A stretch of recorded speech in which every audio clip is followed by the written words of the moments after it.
This is Back to Basics episode, I don't remember.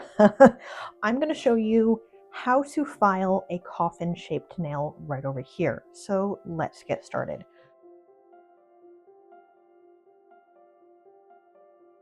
When you're holding a nail file, I think I've said this before in one of my videos, this is the nail file that I'm using from Ugly Duckling. This side is medium and that side is coarse. I hold it two different ways. So I take these three fingers and I do like this, and I hold it like this, and that's when I'm going this direction. But when I have to switch my hand and go this way, if you see with the file, I hold it here and I use this for stability.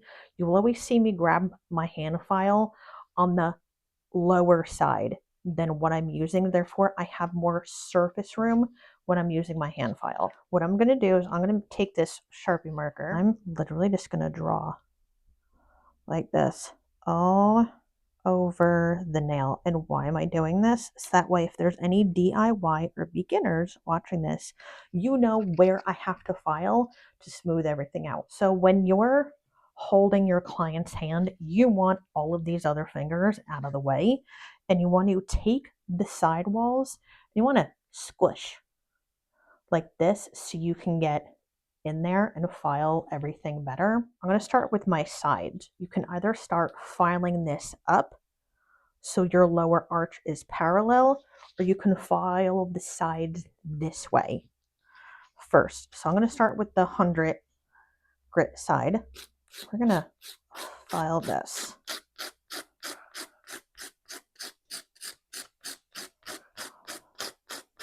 Get that all nice and smooth. If you're doing a square nail, you want to keep the file going this way, meaning parallel. Since we're doing a ballerina, the same thing would work with a stiletto. You now need to keep the file at an angle, not going straight. What you do to one side, you always have to repeat to the other. Even if you're doing your own nails, you still have to repeat the process. So now that I'm done with this, I'm going to lift up the sidewall from the bottom. So if you see this and I hold out the file, that is what I want to have. But if I hold it this way, you can see that is how much I need to remove.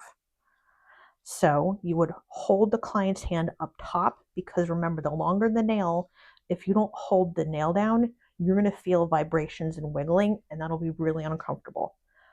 So you're going to hold from the bottom and the top, and the bottom, your thumb, you're going to pull away any of the skin and hold it nice and taut, like tight.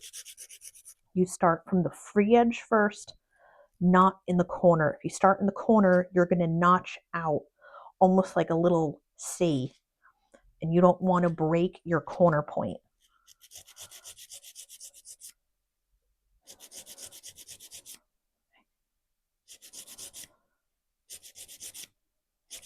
Once you get this done, we're going to flip the hand over.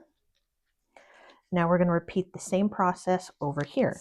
And you will notice that my filing routine does not change no matter what nail I'm filing. The only thing that's different is the shape, not. Oops. Well, that's not supposed to happen. 1,000 years later. I think we're good now. Brush off some of the dust. Now what we're going to do, we're going to file the back area. I like to call this make it flush. That's what I was taught. So I'm going to hold this, and I'm going to use the 180 side, not the 100 side. I'm going to lightly go from one side first. I'm making sure that there's no dips and bumps. And then when I get this side, I'm going to switch the nail file over. Now I'm holding it this way. Once again, I'm still holding the nail. And you want to do longer strokes, but because this keeps popping off, that's why I'm doing shorter strokes. Okay, now what you want to do, before I file this top area, I'm going to file the free edge. During any one of my videos, when you hear me talk about shape and structure or filing, every once in a while you're going to hear me reference words from geometry. So this, you want this completely straight. You do not want this angled this way, otherwise you're going to make the edges, the corners rounded. You don't want it go out in this direction, because otherwise you will get that moon or crescent shaped nail. You want it nice and straight like this. Straight. And I'm going to file the nail back and forth. Also make sure when you're doing that, flip the client's hand around like this and make sure everything is straight going this way. Now we're going to file the top. And remember, this is no different than filing any other shape.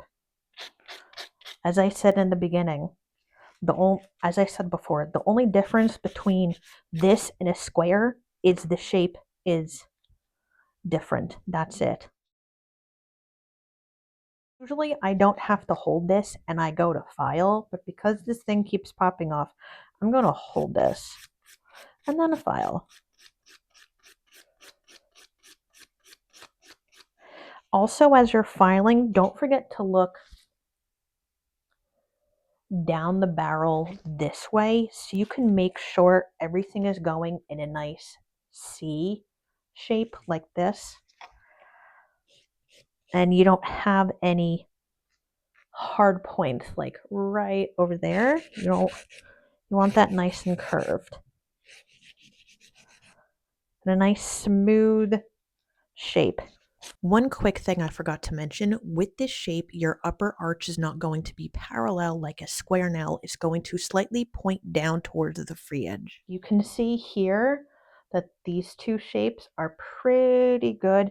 You know, I've had a hard time with this one already, so if I keep touching it, it's just going to bounce right off again.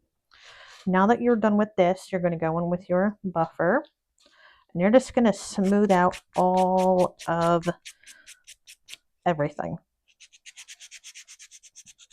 This video was just mainly to show you how to file a coffin shaped nail. And if anyone's going to ask about a ballerina shaped nail, I call ballerina and coffin the same exact thing, and I have them shaped exactly the same exact way. Just as a FYI. I hope everyone enjoyed my video on how to file a coffin shaped nail. And as I said, this is going to be part of my Back to Basics series on my YouTube channel. If you were liking any of my content, please make sure that you engage with it by hitting that like button right over there and leaving a comment. Every time you hit the like button, leave a comment and subscribe to my account. Just tells me that you are liking my content and you were also helping my video get pushed out there more in the world of YouTube. I will talk to everyone later, and bye!